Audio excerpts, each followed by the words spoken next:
खाना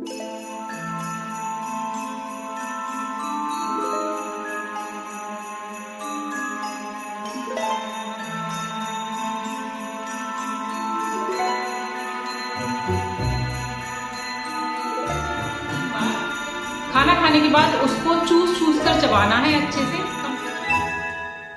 hello everyone, कैसे हो आप सब। तो आज का दिन है सोमवार का और आज का दिन मेरा फास्ट होता है। आप सब लोगों को पता ही है मैं भोलेनाथ के लिए व्रत रखती हूँ और पिछले मैं लगभग 17 सालों से ना ये फास्ट रखती आ रही हूँ। और ना मेरी देखो नेकलेस मोन ना दिखने लगी हैं। बड़ा अच्छा सा लगता है मुझे अब जब ये दिखती हैं। पहले ये ना बिल्कुल दब गई थी क्योंकि मेरी गर्दन के आसपास इतना ज़्यादा फैट हो गया था कि ये दिखती ही नहीं थी, बट अब दिखने लगी हैं तो मुझे अच्छा लगता है। और फास्ट वाले दिन मैं कभी कभी साड़ी पहन लेती हूँ, बाकी फिर नहाए धोए, पूजा की, घर की साफ़ सफाई की, उसके बाद गए थे मंदिर। और देखो लौटते टाइम में कितनी सारी कड़ी पत्ते तोड़ कर लेकर आई हूँ क्योंकि सामने ही ना पेड़ लग रहा है। तो जब भी मैं इस तरीके से बाहर निकलती हूँ तब मैं काफ़ी सारा कड़ी पत्ता तोड़ लाती हूँ। और आज मंडे का दिन है तो सुबह से तो कुछ खाते नहीं है, बस चाय बनाती हूँ मैं मंदिर से आने के बाद। तो चाय बनाई थी मैंने और पतिदेव ने, दोनों ने पी। हेलो एवरीवन, कैसे हो आप सब। तो मैंने अभी तक के ब्लॉग में आपको दिखाया सुबह से अब तक मैंने क्या किया। ठीक है, सुबह उठ के घर की साफ़ सफाई की। आज मंडे का दिन है, सोमवार का। तो मंदिर गई थी, पूजा की, नहाई धोई। अभी तक मैंने चाय पी है 1 कप, वो मेरा ब्रेकफास्ट था सुबह का। ठीक है, आप सबको पता ही है, जो लोग पुराने व्यूअर्स हैं, जो लोग पुराने सब्सक्राइबर्स हैं, उन सबको पता है मंडे का मेरा क्या शेड्यूल रहता है। ठीक है, तो सुबह का मेरा ब्रेकफास्ट बस यही होता है, 1 कप चाय के साथ। दोपहर को मैं लंच में खाऊंगी फ्रूट्स, जो आप लोगों को दिखाऊंगी ज़रूर। ठीक है, तो अभी लेकिन उससे पहले कि मैं आगे का रूटीन ना शुरू कर दूं, उससे पहले मैंने सोचा कि कुछ क्वेश्चंस पे ना डिस्कशन कर लिए जाएं। तो आज मैंने लिया है सर्राफ आदित्य वर्मा जी का क्वेश्चन, मतलब उनकी वाइफ ने पूछा है शायद। मैम आप प्लीज़ ना अपना नाम ज़रूर मतलब बताया कीजिए, जिससे कि मैं आपका नाम लेकर ना बता सकूँ सब लोगों को, है ना। और एक क्वेश्चन विनीता जी ने भी किया था, लेकिन विनीता जी के क्वेश्चन का रिप्लाई मैं नेक्स्ट वाली वीडियो में दूंगी क्योंकि उसको नेक्स्ट वीडियो तक टाला जा सकता है, लेकिन ये जो क्वेश्चन है इसको नहीं टाला जा सकता। बहुत पसीना आ रहा है भाई, बड़ी चिपचिप सी हो रही है। गर्मी मतलब बारिश हो गई है तो ठंडक तो है, बट काफ़ी चिपचिप सी हो गई है। और सुबह से बाल खुले हुए थे तो बहुत ज़्यादा पसीना आ रहा है मुझे, है ना। तो आदित्य वर्मा जी का ये क्वेश्चन था, मतलब उनकी वाइफ का, कि उनको पित्त की थैली की दिक्कत थी। ठीक है, शायद उनकी पित्त की थैली निकाल दी गई है, वो घी नहीं खा पाती। उनको घी बहुत ज़्यादा पसंद है और घी खाने से उनको गैस की, एसिडिटी की और ब्लोटिंग की दिक्कत होती है। तो उन्होंने पूछा था कि वो क्या कर सकती हैं। ठीक है, तो देखिए मैम, सबसे पहली बात, आपकी तरह का ये जो भी क्वेश्चन है ना, जिस किसी का भी जिसको घी सूट नहीं करता, पहली बात तो जब ऐसी कोई समस्या होती है ना, ठीक है, जैसे कि आपको लिवर सिरोसिस की किसी को दिक्कत हुई है या पित्त की थैली की बहुत ज़्यादा समस्या हुई है या इस तरीके की जो सिम्टम्स होते हैं, उसमें घी डॉक्टर्स मना कर देते हैं। ठीक है, तो जहाँ तक संभव हो घी मत खाइए, और अगर खाना ही है तो आपको सिर्फ और सिर्फ गाय का देशी घी खाना है, शुद्ध बिल्कुल। ठीक है, इसके अलावा आपको कोई सा देशी घी नहीं खाना क्योंकि वो आपको सूट नहीं करेगा। सिर्फ गाय का देशी घी ही आपको सूट कर सकता है, और वो भी आपको कुछ कंडीशंस में लेना है। ठीक है, आपको ऐसे ही नहीं लेना जब भी आप खाना खाओगे। ठीक है, क्योंकि खाना देशी घी में बनता है, या फिर जो भी आप ऑयल यूज़ कर रहे हो, रोटी पे देशी घी लगता है। तो अगर जब भी आप खाना खाओगे दिन में जितनी भी बार, आपको क्या करना है कि अदरक और सेंधा नमक ये आपको खाने के साथ जरूर खाना है। ठीक है, अब क्या करोगे, देखो अदरक को ना कद्दूकस कर लो या तो, ठीक है, और उसमें सेंधा नमक मिला के उसे रख दो 1 दिन के लिए। आपको डेली की डेली तैयार करना है, ऐसा नहीं कि इसे बना के रख दो आप। ठीक है, ये डेली आपको प्रिपेयर करना है 1 दिन के लिए। या फिर अदरक का 1 इंच करीब का टुकड़ा लेकर उसके साथ थोड़ा सा सेंधा नमक लेकर आप हर बार खाना खाने के बाद मुंह में डालकर उसे चूस सकते हो। इससे आपको गैस ब्लोटिंग नहीं होगी। ये प्रोसेस आपको वजन कम करने में भी बहुत ज़्यादा मदद करेगा। आपका जो भी इंडाइजेशन की दिक्कत है ना, वो किसी भी रीजन से हो, ठीक है, ये सिर्फ वही उन लोगों के लिए ही नहीं काम करेगा जिनको घी खाने से समस्या है। जिन लोगों को एसिड, गैस और ब्लोटिंग की दिक्कत है, वो सब लोग ये उपाय कर सकते हैं कि खाना खाने के बाद 1 इंच का अदरक का टुकड़ा धोकर साफ कर लिया, ठीक है, काट कर, थोड़ा सा सेंधा नमक लिया और मुंह में डालकर चूस लिया। अब जिन लोगों को हाई बीपी की समस्या है, उन लोगों को नमक का सेवन कम करना चाहिए, ठीक है, तो उन लोगों को नमक नहीं लेना साथ में, उनको सिर्फ अदरक का 1 इंच का टुकड़ा लेकर हर बार खाना खाने के बाद, जितनी बार भी आप मेजर मील लेते हो, हर बार मान लो 3 बार लेते हो तो 3 बार खाना खाने के बाद उसको चूस कर चबाना है अच्छे से कम 1 मिनट 2 मिनट, कम से कम 5 मिनट, ठीक है।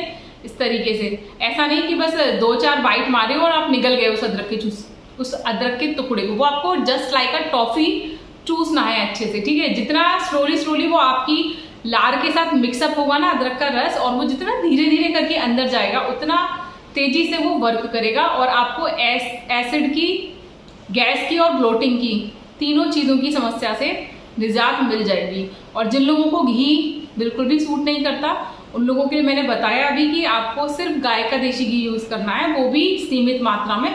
बहुत ज़्यादा घी आप नहीं खा सकते, क्योंकि आपने जो मुझे समस्या बताई है ना, वो काफ़ी बड़ी समस्या है। तो आप बचें घी से तो बहुत ही अच्छा। और कभी कभार जब भी आप मतलब कभी आपको खाना पड़ जाए तो आप ये काम तो आपको डेली करना है, आप घी खाओ या मत खाओ, लेकिन आपको 1 इंच का अदरक का टुकड़ा जो है वो सेंधी नमक के साथ ज़रूर दिन में 3 बार लेना है। आप इसको पहले दिन ट्राई करो, पहले दिन में ही आपको अच्छा सा रिजल्ट मिलने लगेगा। फिर चैनल पर आकर कमेंट करके बताना कि आपको कितना फ़ायदा मिला, जिससे कि सब लोगों को इस चीज़ के बारे में पता चल सके कि ये चीज़ कितने अच्छे से वर्क करती है। तो मैं जो भी उपाय बताती हूँ, जब वो आप लोगों के ऊपर वर्क करते हैं ना, तो वापस चैनल पर आकर किसी भी वीडियो के नीचे कमेंट ज़रूर किया करो, क्योंकि आपके कमेंट्स को पढ़ करना और बहुत सारे लोग फिर इस चीज़ को ट्राई करते हैं और वो लोग भी अपने हेल्थ इश्यूज से बहुत जल्दी निजात पा पाते हैं। तो चीज़ें एक दूसरे को फैलाने से फैलती हैं, ठीक है। मैंने मान लो आप लोगों को बताया, मेरी वीडियो मान लो 10 लोगों ने देखी, उन 10 लोगों ने 10 लोगों को और बताया, तो टोटल फैली ना 100 लोगों तक, समझ रहे हो ना, क्योंकि एक जना और 10-10 को बताएगा। तो सेम इसी तरीके से अगर कोई अच्छा हेल्थ टिप आपको बढ़िया लगता है, आपके ऊपर काम करता है, मैं ये नहीं कह रही कि आप मेरी वीडियो को देखो और तुरंत शेयर कर दो, नहीं, आप उसे ट्राई करो, ठीक है। जब वो आप पर काम करे, आपको फ़ायदा हो, तब तो उसे आप कम से कम और लोगों तक शेयर कर सकते हो। सिर्फ इसलिए शेयर मत करो कि मेरी वीडियो उन लोगों तक पहुँचे, इसलिए शेयर करो कि उनको अगर कोई हेल्थ इशू है तो वो उनका घर बैठे बैठे ठीक हो सके, ठीक है। तो अगर इस तरीके की आप मेंटेलिटी रखोगे ना कि जैसे आप ना घर बैठे बैठे ठीक हो रहे हो, वैसे और लोग भी हो सकें, तो आप मेरी वीडियोस को ज़रूर शेयर करेंगे। मुझे पूरी उम्मीद है आप सब लोगों से। बाकी जो आप लोग मुझे इतना प्यारा सपोर्ट दे रहे हैं उसके लिए बहुत बहुत दिल से शुक्रिया। अगर आप में से कोई मेरे चैनल पर पहली बार आया है तो प्लीज़ चैनल को सब्सक्राइब कर लेना और पास में जो बेल आइकन है उसे दबा के ऑल पे प्रेस ज़रूर करना, जिससे मैं आपको हर वीडियो का नोटिफिकेशन घर बैठे बैठे भिजवा सकूं, ठीक है। और वीडियोस पसंद आए तो प्लीज़ लाइक शेयर ज़रूर किया करो, कमेंट करके बताया करो। बहुत कंजूसी करते हो लाइक्स करने में, वीडियो से व्यूज़ सही आते हैं बट लाइक उतने नहीं होते, कंपैरिजन में बहुत ही कम होते हैं, ठीक है। मुझे नहीं पता कि क्यों आप लोग वीडियोज़ को लाइक नहीं करते, इतनी कंजूसी क्यों करते हो। जब भी कोई वीडियो को लाइक करता है तो उसका नाम नहीं आता, आप बेफिक्र रहो, किसी को नहीं पता चलेगा कि आपने मेरी वीडियो को लाइक किया है, ठीक है। तो वीडियो पसंद आई करे तो लाइक ज़रूर किया करो, ठीक है। तो आज का ये क्वेश्चन यही था। सेकंड क्वेश्चन विनीता जी का था, उन्होंने ये पूछा था कि जब हम पहली बार वेट लॉस करते हैं तो बहुत तेज़ी से वेट लॉस होता है, लेकिन फिर जब जैसे हमने ब्रेक कर दिया वेट लॉस करना, फिर हम दोबारा से वेट लॉस करना शुरू करते हैं, तो उसके कंपैरिजन में वो स्लो क्यों होता है। तो इस क्वेश्चन का जवाब आपको नेक्स्ट ब्लॉग में मिलेगा, ठीक है। तो इस वाले ब्लॉग को भी पूरा देखना। मैं आपको ब्लॉग में आगे बताऊंगी करेले की सब्जी को कैसे बनाओ कि वो कड़वी ना रहे बिल्कुल भी। मेरे घर पर सबको बहुत पसंद है, मैं हमेशा आधे 1 किलो करेले बनाती हूँ एक बार में। इस बार भी 1 किलो करेले बनाने जा रही हूँ, तो उसकी रेसिपी आपको शेयर करूँगी। साथ में रात में डिनर में क्या बनेगा वो भी अभी शेयर करूँगी, और दोपहर के लंच में क्या खाऊंगी वो भी शेयर करूँगी। तो वीडियो को पूरा देखना और मेरे भोलेनाथ के नाम पर एक लाइक एक शेयर ज़रूर दे देना, ठीक है। तो चलो आगे का ब्लॉग देखते हैं। उसके बाद ना दोपहर का टाइम हो गया था, तो मैंने फ्रूट्स काट लिए थे, और फ्रूट्स में ना इस वक्त मेरे पास अवेलेबल था पियर्स, जो नाशपाती की तरह से आती है ना, इसको हिंदी में नख भी बोलते हैं, नख। आपके यहाँ पर क्या बोलते हैं आप बताना। लेकिन ये नाशपाती नहीं होती हैं, बहुत सॉफ्ट होती हैं, बहुत मीठी होती हैं, मतलब जैसे आम खाने में लगता है ना एकदम मीठा मीठा, ऐसे लगती हैं। ये मुझे बहुत ज़्यादा पसंद है। इसमें ना बीज भी बहुत अंदर होते हैं, बहुत छोटे छोटे से होते हैं, शायद प्लम बोलते हैं इसको, ठीक है। और 1 केला ले लिया था मैंने, तो यही काटा था मैंने, 2 काट ली थी मैंने और 1 केला खा लिया था। तो यही मेरा ना दोपहर का लंच हो गया था। उसके बाद शाम की जो है वो मैं डिनर के लिए तैयारी कर रही थी। आपको पता है दोपहर के लंच में बस मैं इतना ही खाती हूँ मंडे को। और ये जो फ्रूट्स है ना, इसको भी बहुत अच्छे से चबा चबा कर खाना है आपको।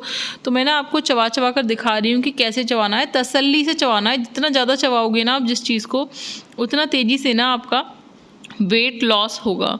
तो जितना ज़्यादा चबाओ, तसल्ली से बैठ कर खाओ। कोई भी चीज़ खा रहे हो तो समय लेकर ऐसे मतलब बैठ कर खाओ तसल्ली से। ऐसे हड़बड़ी में खाना खाने की वजह से ही हमेशा हमारा ना वेट बढ़ता है। और जितना ज़्यादा ना हम तसल्ली से खाना खाते हैं, उतना जल्दी ना बिना कोई मेहनत किए, बिना जिम जाए हमारा वज़न कम होने लगता है। तो बस सारा खेल जो है ना वो खाना खाने का ही है।